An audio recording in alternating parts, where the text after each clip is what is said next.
Hi, my name's Wednesday, and today I'll be telling you all about my exciting thesis, researching multi-species feeding aggregations in Tikapa Moana, the Hauraki Gulf. I'll be determining the behavioural and environmental drivers behind multi-species feeding aggregations of seabirds, cetaceans, and their prey.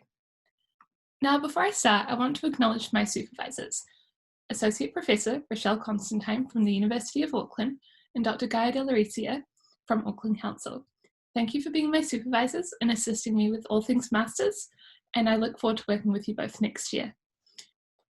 I also want to acknowledge the Auckland Council, and I want to thank you for giving me a studentship to help me with my research, and also Foundation North for the GIFT program. This program is funding the Pulse of the Gulf project, which my thesis comes into. Awesome, let's get started. So, let's start with the big picture. Tikapa Moana, the Hauraki Gulf, is a really exciting place to live and study.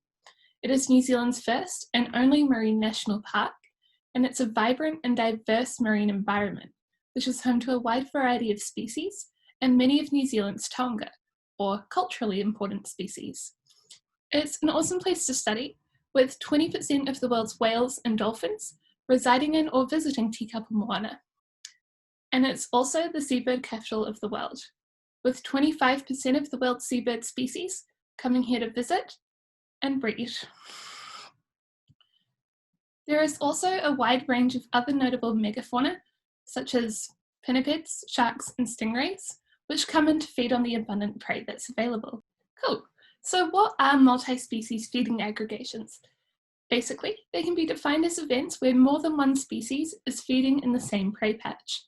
They occur in both terrestrial and marine environments and have a wide range of benefits. These feeding events improve resource accessibility for other species, with predators changing the availability of this prey. Predators have evolved foraging tactics to counter the anti-predator behaviours of their prey. And megafauna, such as dolphins and whales, increase the availability of prey to other species through changing the depth, mobility, and shape of prey patches, such as schools of fish. Through coordinated activities, dolphins bring prey up to the surface, increasing prey accessibility and localization for other predators such as gannets, shearwaters, gulls, and terns. When these seabirds and other predatory fishes join into these foraging activities, they formed mixed species feeding aggregations, also known as workups or boil-ups to recreational fishermen. So species will capitalize on the efforts of others and will often follow them before the feeding begins. And many species will also change their foraging behaviors depending on other species present to avoid collisions and also increase prey capture success. These workups can be very brief, with larger cetaceans like Bruder's whales scattering prey in the workups and engulfing much of the prey in one go due to their large size. So why do we need to study megafauna and these feeding aggregations? Well, foraging behaviours and feeding aggregations reflect shifts in the spatial and temporal distribution of prey in their habitats. And this can be used to give us insight into the health of our ecosystems and the factors that influence prey availability. Megafauna also form diverse social networks, with foraging behaviours helping others to increase their prey capture success. These interactions can also have functional benefits, such as increasing food availability and reducing predation risk. Essentially, if the Gulf is healthy, our taonga will be healthy, and by measuring the behavioural interactions, niche partitioning, and habitat use by megafauna, we can better identify key habitats and embrace kaitiakitanga to protect them and the habitats that they rely on. So, what is my project? My project is looking at the interactions between species and the behavioural drivers behind multi-species feeding aggregations. In particular, I'll be looking at seabirds, cetaceans, and their prey. To test this, I'll be investigating three key aspects of multi-species feeding aggregations. And these are the predators, the prey, and the functionality of the relationships that we see between them. We are particularly interested in the megafauna species that are present and how they influence other species. And likewise, how does prey selectivity and niche partitioning affect the behaviours that we observe? And what are the benefits or costs of the behaviours that we're seeing? This study will take place in New Zealand's Hauraki Gulf Tikapa Moana. It is a shallow embayment in the northeast coast of the North Island, and it's bordered by the Auckland region, Hauraki Plains, Coromandel Peninsula, and Great Barrier Island. My research will be based at Lee Marine Laboratory and City Campus. However, my field research will primarily be conducted using the 15-metre RV Haweri research vessel, which is based at the Lee Marine Laboratory and operated by the University of Auckland. Surveys will be conducted 2 to 3 times a month from December 2020 onwards, aboard the RV Haweri. However, preliminary data has been collected this year.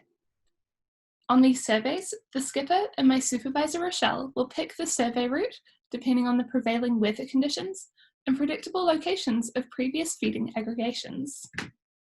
On the research boat, we'll be searching for the feeding aggregations using standard continuous scanning methodology, which is basically where you look out on the horizon for key signs like splashes and seabirds.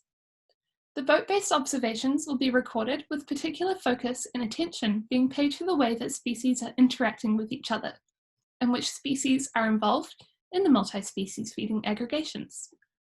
Feeding aggregations will be slowly approached by the research vessel, and a drone will be deployed 30 to 50 metres above the workup, providing a unique bird's eye view.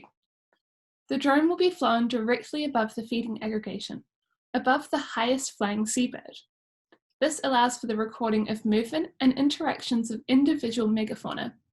The combination of drone footage and boat-based observations provides 2 views of the same feeding event, allowing for computer-based analysis of foraging assemblages after we do the fieldwork. From the boat observations and drone footage, we hope to determine what are the functional relationships between different species, and we want to audit which species are present in these prey-rich feeding aggregations. We want to determine what are the functional relationships and find out more about the complex social relationships between these key taonga species.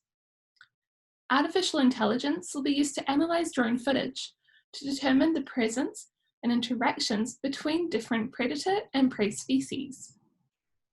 And we want to look at their individual behaviours in the workup.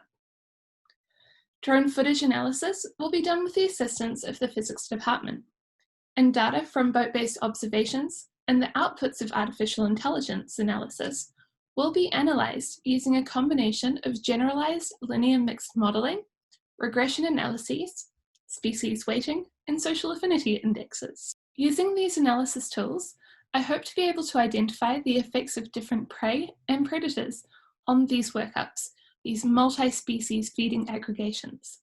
We want to find out how these species are dependent on one another for increasing foraging success and access to prey resources. From previous studies, we expect that megafauna will show different functional relationships and interactions. We expect that these interactions will reflect the social fabric of megafauna communities, with species sharing information and collectively searching for prey resources.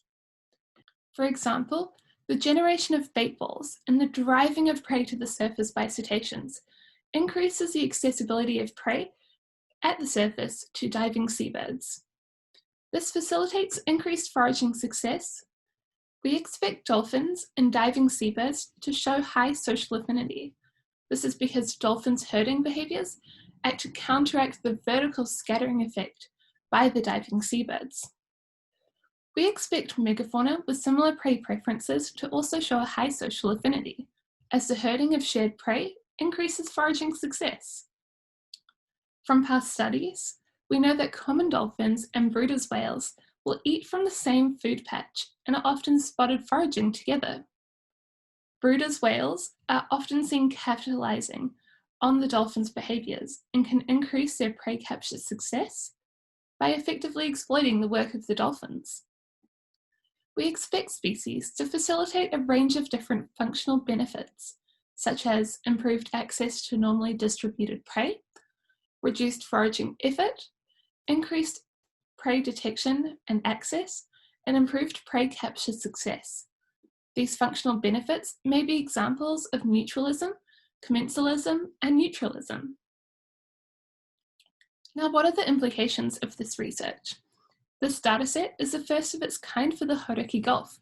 There is currently limited knowledge of the social structure and behavioural interactions occurring within multi-species feeding aggregations.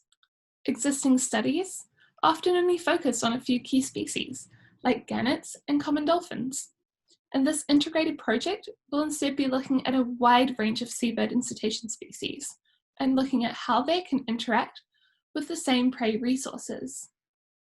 This thesis, as part of the Pulse of the Gulf project, will help inform conservation management by highlighting key functional relationships and codependencies between species which reside in the Hauraki Gulf. We expect species to show a reliance on each other to facilitate increased foraging success, and the behavioural drivers of multi-species aggregations will be used to predict what is important to our megafauna and how they will respond under future climate change and environmental change scenarios. This research will be used to inform the Taitimu Marine Spatial Plan and help us to gain a unique insight into the health of the Hauraki Gulf and the megafauna that live here. This research will help us to identify key habitat areas and interspecies relationships. The Hauraki Gulf is a key breeding and calving ground for many megafauna species, and a loss of suitable habitats and prey availability will likely result in species abandoning the Hauraki Gulf in search for better feeding grounds.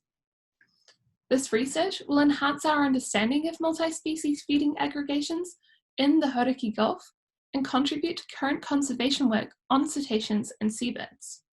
Now, this project does have a few limitations. It is an observational study, and survey results are dependent on us encountering feeding events, many of which are short-lived and are over in the space of a few minutes. The results of these boat-based observations are also biased towards the feeding aggregations that we come across, and only one feeding aggregation can be surveyed at a time. As it is a field-based research project, weather is a key limitation, with bad weather preventing surveys from being run and restricting the number of research days available. Many seabird species and cetaceans show seasonal migrations, and not all seabirds and cetaceans will be present in each of the survey efforts, highlighting the need for a good temporal and spatial spread of survey efforts throughout the project's duration. Overall, what I want to get across is that this work will help us to better understand the drivers of multi-species feeding aggregations and how we can use targeted management to enhance cetaceans, seabirds, and their prey in the Hauraki Gulf. It is undeniable that there is a huge need for better targeted management of key and codependent species in order to better protect our taonga and their habitats for generations to come. And that brings me to the end of my talk. Thank you for listening, and I really appreciate any feedback or questions that you may have. My name is Wednesday, and I hope you enjoyed the talk.